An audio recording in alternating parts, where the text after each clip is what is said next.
ಯೆಹೋಶುವನ ಗ್ರಂಥ ಅಧ್ಯಾಯ 4. ಇಸ್ರಾಯೇಲರು ಜೋರ್ಡಾನಿನ ಆಚೆ ಕಡೆಗೆ ಸೇರಿದ ಮೇಲೆ ಸರ್ವೇಶ್ವರ ಸ್ವಾಮಿ ಯೆಹೋಶುವನಿಗೆ ಹೀಗೆಂದರು: ಜನರಲ್ಲಿ ಕುಲಕ್ಕೆ ಒಬ್ಬನಂತೆ 12 ಮಂದಿಯನ್ನು ಆರಿಸಿಕೋ.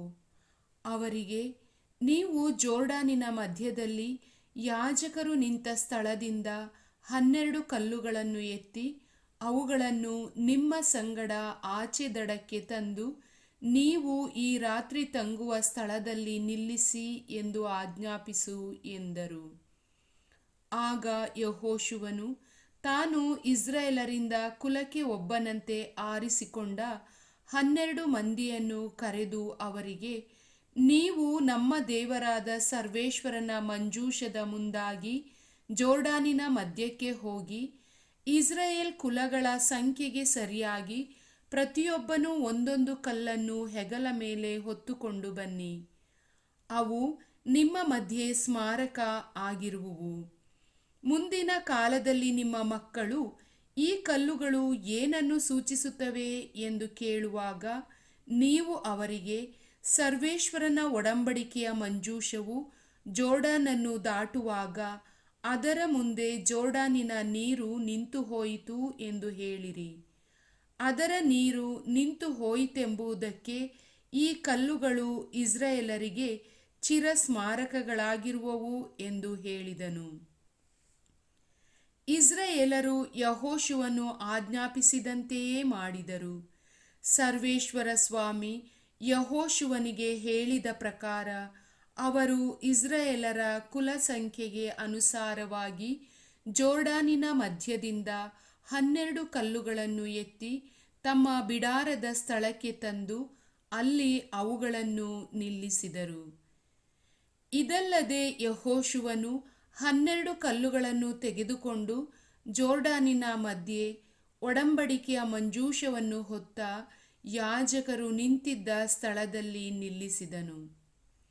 ಅವು ಇಂದಿನವರೆಗೂ ಅಲ್ಲೇ ಇವೆ.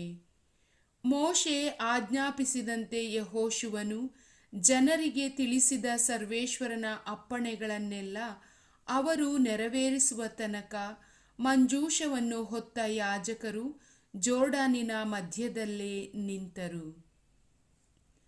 ಜನರು ಬೇಗನೆ ನದಿ ದಾಟಿದರು. ಅವರೆಲ್ಲರೂ ಆಚೆಗೆ ಸೇರಿದ ಮೇಲೆ ಯಾಜಕರು ಸರ್ವೇಶ್ವರನ ಮಂಜೂಷದೊಡನೆ ನದಿ ದಾಟಿ ಜನರ ಮುಂದುಗಡೆಯೇ ಹೋದರು. ರುಬೇನ್ಯರು, ಗಾದ್ಯರು ಹಾಗೂ ಮನಸ್ಸೆ ಕುಲದ ಅರ್ಧ ಜನರು ಮೋಶೆ ತಮಗೆ ಆಜ್ಞಾಪಿಸಿದಂತೆ ಯುದ್ಧ ಸನ್ನದ್ಧರಾಗಿ ಮಿಕ್ಕ ಇಸ್ರಾಯೇಲರಿಗಿಂತ ಮುಂದಾಗಿ ಹೊರಟು ನದಿ ದಾಟಿದರು.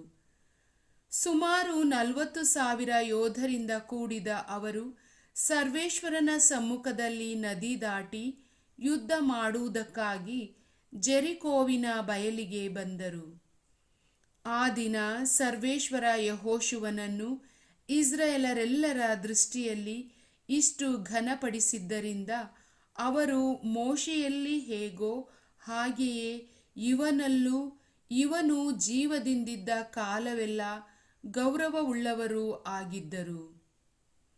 ಸರ್ವೇಶ್ವರ ಯೆಹೋಶುವನಿಗೆ ಆಜ್ಞಾಶಾಸನಗಳ ಮಂಜೂಷವನ್ನು ಹೊತ್ತ ಯಾಜಕರಿಗೆ ಜೋರ್ಡಾನಿನಿಂದ ಮೇಲೆ ಬರಬೇಕೆಂದು ಆಜ್ಞಾಪಿಸು ಎಂದರು. ಆತ ಅವರಿಗೆ ಅಂತೆಯೇ ವಿಧಿಸಿದನು. ಸರ್ವೇಶ್ವರನ ಒಡಂಬಡಿಕೆಯ ಮಂಜೂಷವನ್ನು ಹೊತ್ತ ಯಾಜಕರು ಜೋರ್ಡಾನಿನಿಂದ ಮೇಲೆ ಬಂದು ಒಣ ನೆಲದಲ್ಲಿ ಕಾಲಿಟ್ಟ ಕೂಡಲೇ ನೀರು ಮುಂಚಿನಂತೆಯೇ ಬಂದು ಜೋರ್ಡಾನ್ ನದಿಯ ದಡ ಮೀರಿ ಹರಿಯಿತು.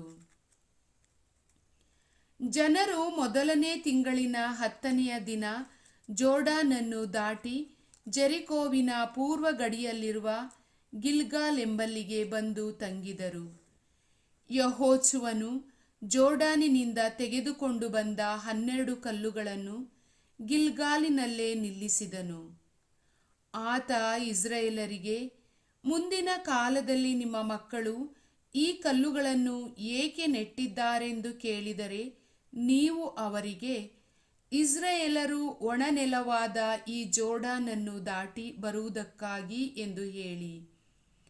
ನಿಮ್ಮ ದೇವರಾದ ಸರ್ವೇಶ್ವರ ನಮ್ಮ ಕಣ್ಮುಂದೆ ಕೆಂಪು ಸಮುದ್ರವನ್ನು ಬತ್ತಿಸಿ ನಮ್ಮನ್ನು ದಾಟಿಸಿದಂತೆ ಈಗ ನಿಮ್ಮ ಕಣ್ಮುಂದೆಯೇ ಈ ಜೋರ್ಡಾನನ್ನು ಬತ್ತಿಸಿ ನಿಮ್ಮನ್ನು ದಾಟಿಸಿದ್ದಾರೆ.